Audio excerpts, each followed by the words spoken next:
and welcome to Radical Podcast. I'm Ryan McKenna, and after a short hiatus where I was working more on my little YouTube videos, I'm back for another episode.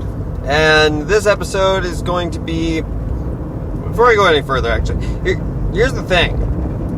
I've already laid out, more or less, the radical ideas that I want to put forth to try to change the world. The ones that have been percolating inside me, the ones that I've seen coming out of, all these brilliant people that I just wanted to make in the most accessible format possible. So a lot of what you're going to hear from this point on is going to be things, technologies or platforms or movements that are continuing to work within those ideas, because thus far they are the most logical, functional, rational, core messages that I can come back to. But the one that is by far the most important and the one that is most often dismissed as cliche is, we are one. Problem with it being dismissed as cliche is that it is true. It is absolutely 100% true according to all the information we currently have available. It is the one message that stands the best chance at minimizing the dysfunction and disharmony in this world. We are one. And that's not, when I say we doesn't just mean humans, although it's true for humans. We means life on this planet. It's all one. It's all, the separation between life on this planet is an illusion. We are all dependent on one another. We all affect and are affected by each other. All life. It all affects everything else. Now we can expand this entire concept to include the solar system, the galaxy, everything.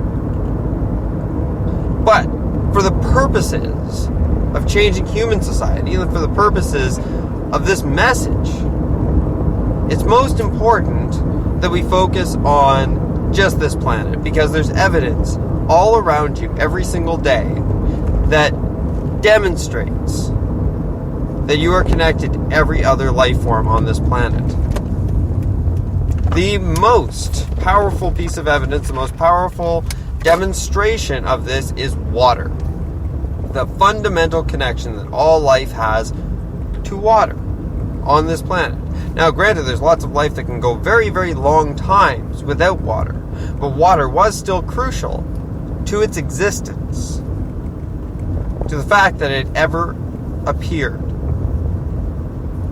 Because water is a part of all of us.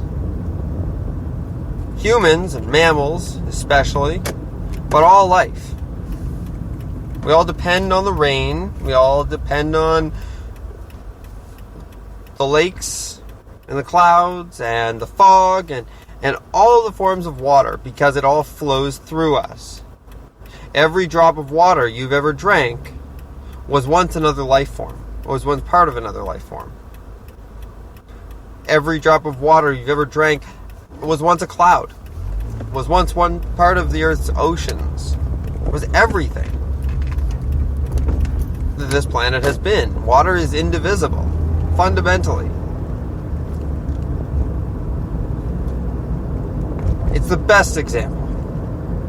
But even beyond that, we can talk about the iron that's in the Earth's crust, that's also flowing through your blood,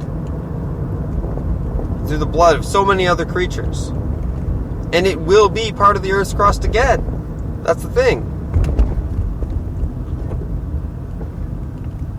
Everything returns to where it came from. And it's all one thing. It all comes from one thing and goes to one thing. And in between, it swirls around and forms you. You are a vortex, a whirlpool of particulate and energy in this world that is flowing through you and forming you as it does. And it's flowing through everything else, too.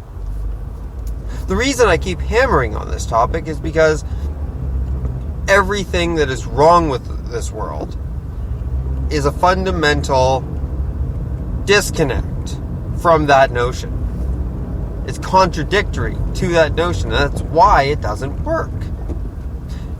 Corporations are fundamentally antithetical to the way that nature works and to the connection of all things. Because every corporation wants to take everything for itself. It wants to expand infinitely within a finite system, which creates imbalance. It ignores its connection to everything outside of it. Same goes for nation states and religions.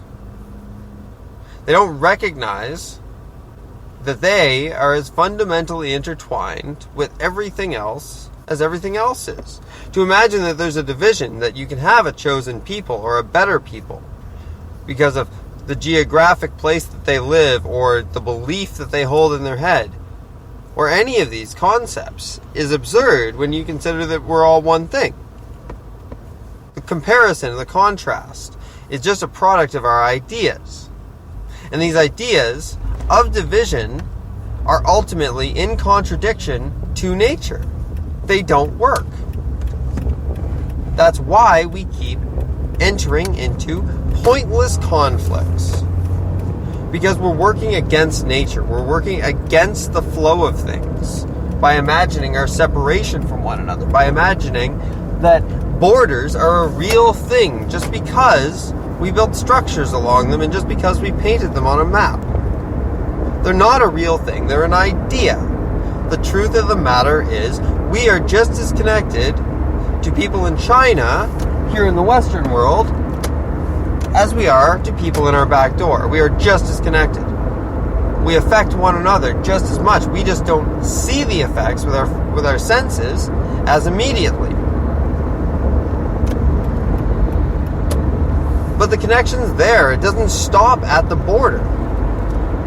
All we can do is interrupt the flow of resources across imaginary lines through using more ideas, more imagination. So it's our imaginations as humans that has created all of our problems. We've created them for ourselves. Our imaginations don't just cause problems, though. Obviously, they solve them too. We can visualize a world that does away with such things. We can do it. It's difficult, and it makes most people uncomfortable.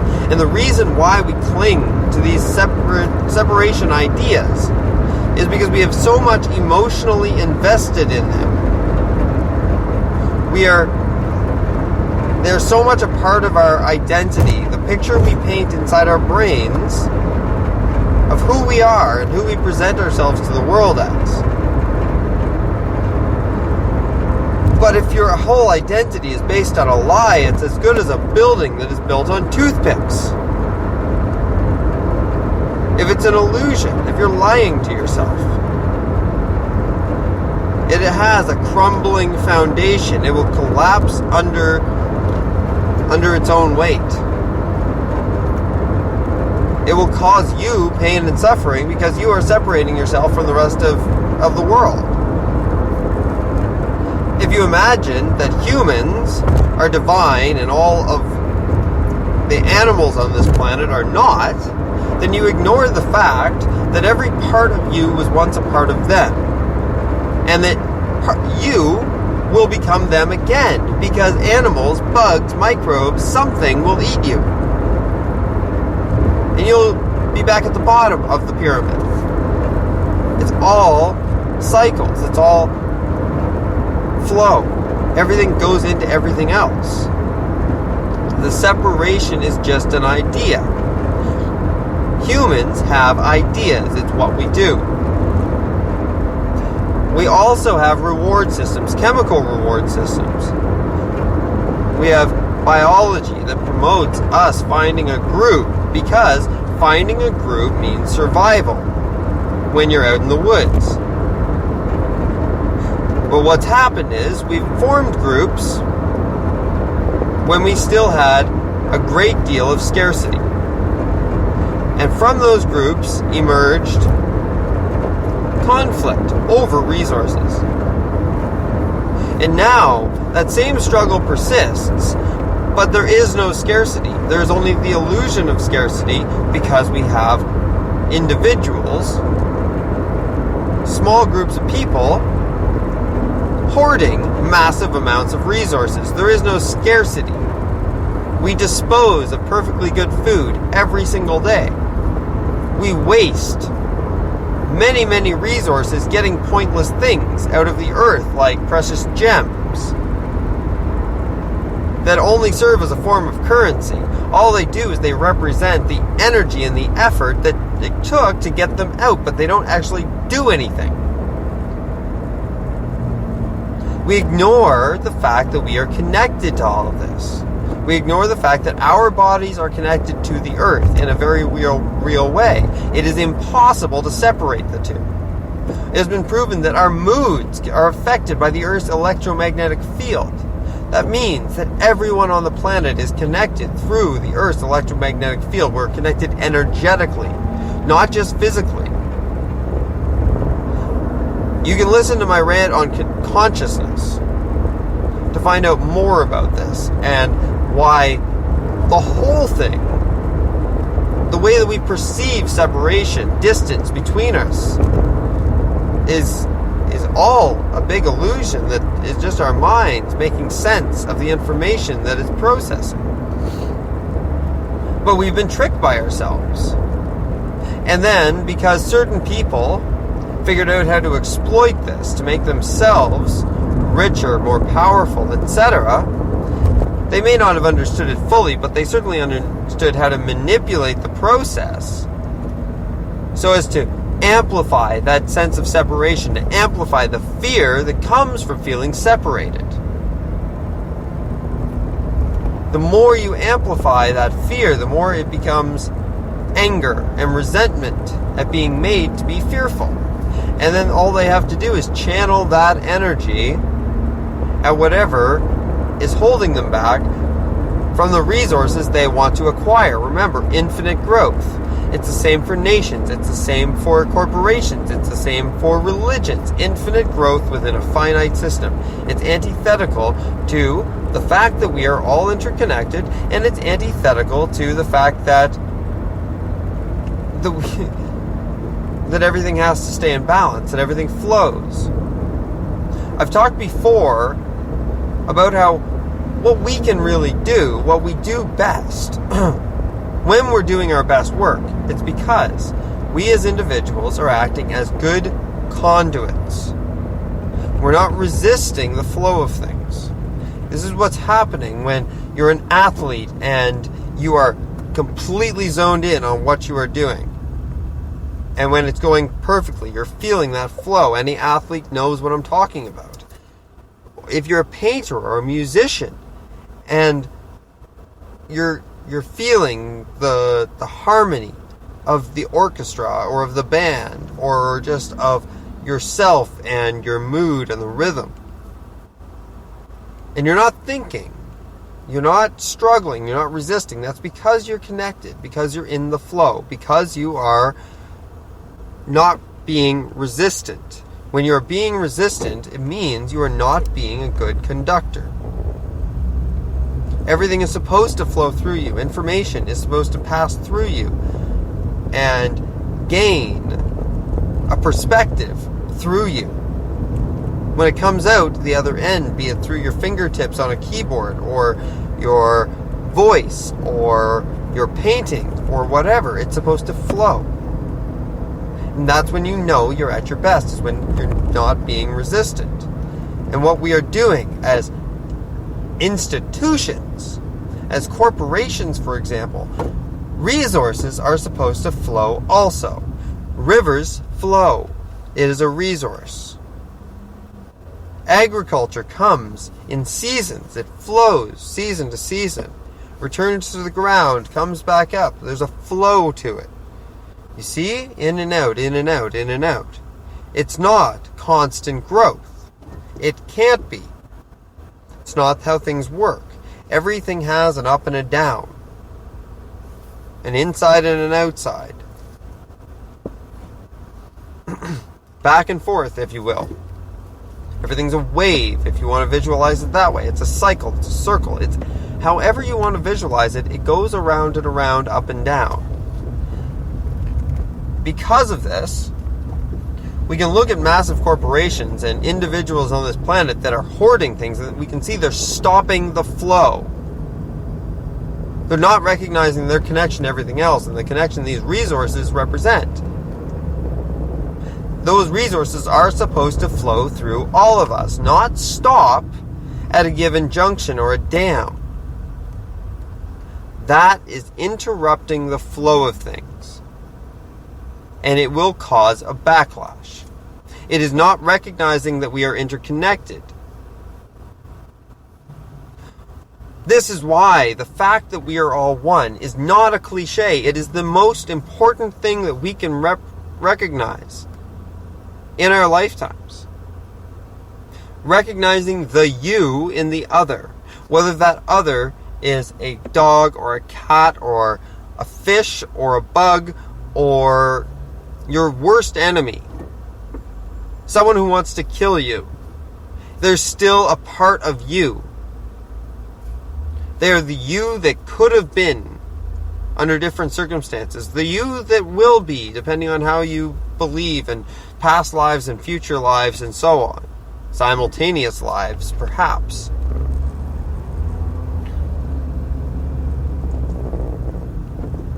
Treat everyone around you as though they're living a life that you are going to have to live one day. That you are, where you are going to have to be looking back at yourself and feeling whatever it is that you did. If you beat the crap out of one guy over a girl or because you were drunk or a combination, you're going to have to be the guy getting beat up one day. If you rape someone, you're going to have to be the one getting raped one day. Treat it like that. That's not a cliche. Treat people the way you want to be treated. But if we are all one, we are all connected, then you are treating you in whatever way you are. That will come back because it's all connected. You see how this has the potential to bring reason and understanding and patience and love to the world. And it's true. It's not based on some teachings from thousands of years ago. It's not based on fear. It's not based on something that's going to make money for someone. It's observable in your day-to-day life. You can see it. You can see the connection. You can see the effects of your life on the others. You can see how it matters. Why it's important.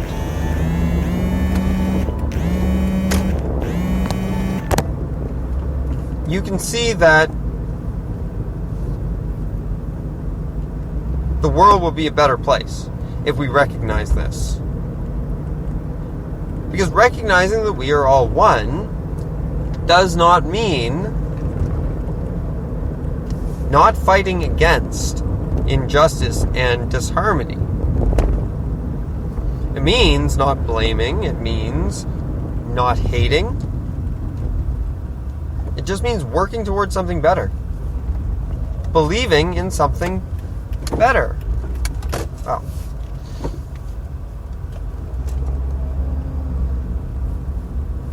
This is the most important concept, and is the most obvious, the most beautiful. If you can find one piece of information that suggests that we are not all fundamentally interconnected, all life on this planet, I'd love to see it.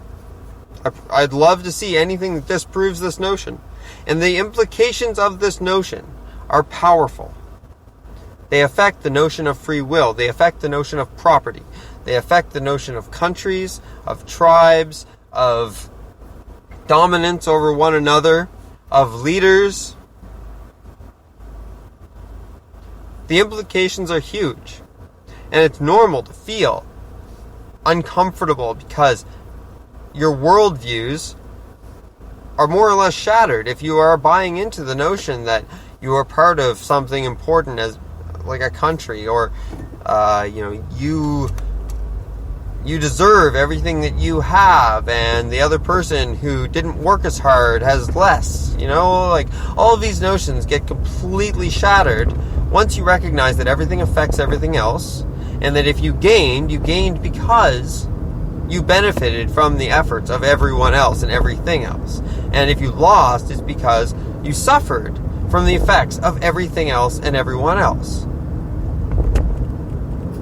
Doesn't mean the experience you had wasn't valuable either way. What it means is that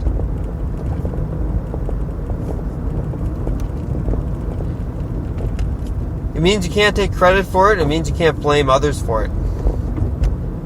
It means you have to accept that you are a product of everything, and that everything is a product of you.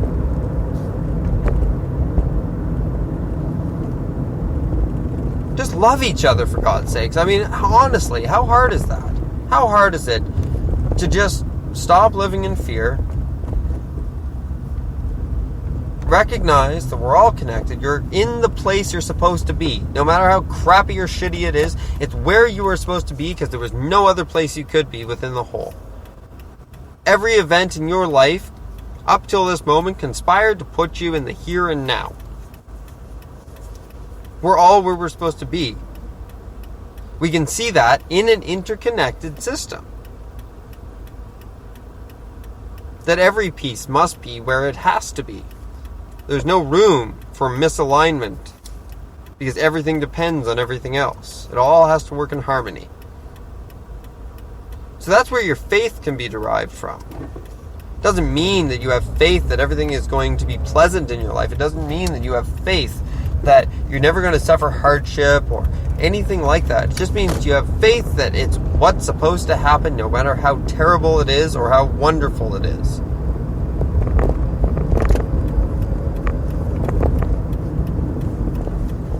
Interconnectedness. We are one. Take that to heart. It is true.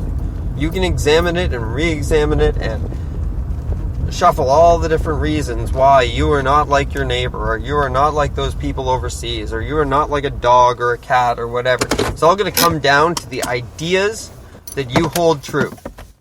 The ideas that you believe in. And those ideas, if they suggest that you are separate from someone else, are false. If you take anything away from this podcast or my videos or anything, let it be this. Going to leave it there for today because I could honestly go on about examples of how we are all one and the implications of it forever.